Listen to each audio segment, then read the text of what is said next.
নমস্কার বন্ধুরা, আমি কিষানু আর আপনারা দেখছেন কিষানু হোম গার্ডেন। খুবই সামান্য পরিচর্যা করলেই এই পর্তুলিকা বা টাইম ফুল গাছে এরকম প্রচুর পরিমাণে ফুল পাওয়া যায়। তো চলুন বন্ধুরা, ভিডিওটি শুরু করা যাক। আপনারা কি পরিচর্যা করলে এরকম এত বেশি পরিমাণে ফুল পাবেন, সেই টিপসগুলি আমি আজকে এই ভিডিওর মাধ্যমে আপনাদের বলবো। তো ভিডিওটি সম্পূর্ণ দেখবেন, একটু স্কিপ না করে। এই পর্তুলিকা গাছগুলি অনেক পুরনো হয়ে গেছে এবং টবে প্রচুর পরিমাণে হয়ে গেছে, যার জন্য এই গাছগুলিতে একদমই ফুল কম হয়। এই গাছগুলোতেই একটু যত্ন করলে আবার আগের মতন প্রচুর পরিমাণে ফুল পাওয়া যাবে। এই গাছগুলোকে সবার প্রথমে ভালো করে ছেঁটে নিতে হবে, মানে পুরনো মোটা মোটা যে ডালগুলি আছে সেই ডালগুলি সব ছেঁটে ফেলে দিতে হবে এবং খুব দেখে শুনে ছেঁটে নেবেন। একটা শেপ দিয়ে, ভালো শেপ দিয়ে ছেঁটে নেবেন। খুব লম্বা বা মোটা ডালগুলো সবার আগে ছেঁটে ফেলুন। তারপরে যে ডালগুলিতে কুড়ি আছে, মানে ফুল ফুটে গেছে, সেই ডালগুলিকে কেটে ফেলে দিন এবং ছোট ছোট যে ডালগুলি বেরোচ্ছে সেই ডালগুলিকে রেখে দিন।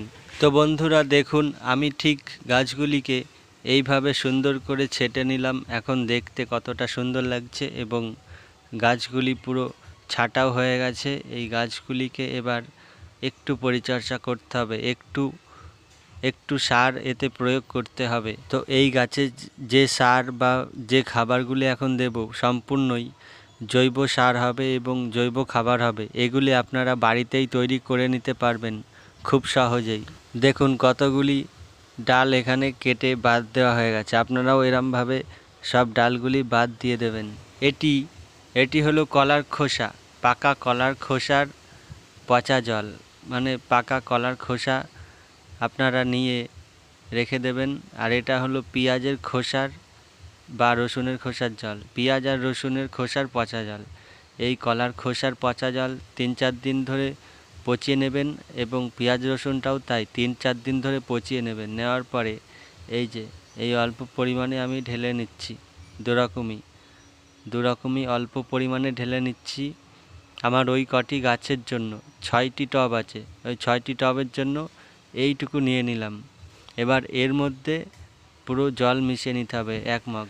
ওইটুকু গাঢ় লিকুইডের মধ্যে আমি পুরো 1 ভর্তি এই জলগুলো, এই মগটা পুরো ভর্তি করে নিলাম জল দিয়ে। এবার এই জলটিকে ওই 6টি টবে আমি দিয়ে দেবো।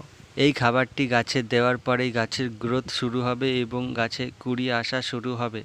মাত্র 12 থেকে 15 দিনের মধ্যেই আপনাদের গাছে আবার ফুলে ভরে যাবে। আমি যে কলার খোসা এবং পেঁয়াজের খোসা বা রসুনের জল দিলাম, তো আপনারা এর পরিবর্তে NPK 19-19-19 গাছে স্প্রে করতে পারেন কিংবা 1 লিটার জলে 1 ml পরিমাণে মিশিয়ে এটিকে আপনারা এই গাছগুলিতে দিয়ে দিতে পারেন। এতেও এরকম একই কাজ হবে, প্রচুর পরিমাণে ফুল ফুটবে। তো বন্ধুরা, আজকের ভিডিওটা এইটুকুই, এখানেই শেষ করলাম। তো আপনারা সবাই ভালো থাকবেন, সুস্থ থাকবেন এবং আজকের এই ভিডিওটি সম্পূর্ণ দেখার জন্য অসংখ্য ধন্যবাদ জানাই আপনাকে। চ্যানেলটিকে সাবস্ক্রাইব করে অবশ্যই পাশে থাকা বেল আইকনটি প্রেস করে রাখবেন এরকম আরও গার্ডেনিং টিপস বা ভিডিও সবার আগে পাওয়ার জন্য। তো বন্ধুরা, অবশ্যই ভিডিওটিকে লাইক দিয়ে দেবেন এবং গাছ সম্বন্ধে কিছু জানার থাকলে কমেন্টে জানাতে পারেন, আমি অবশ্যই আপনাদের রিপ্লাই দেব।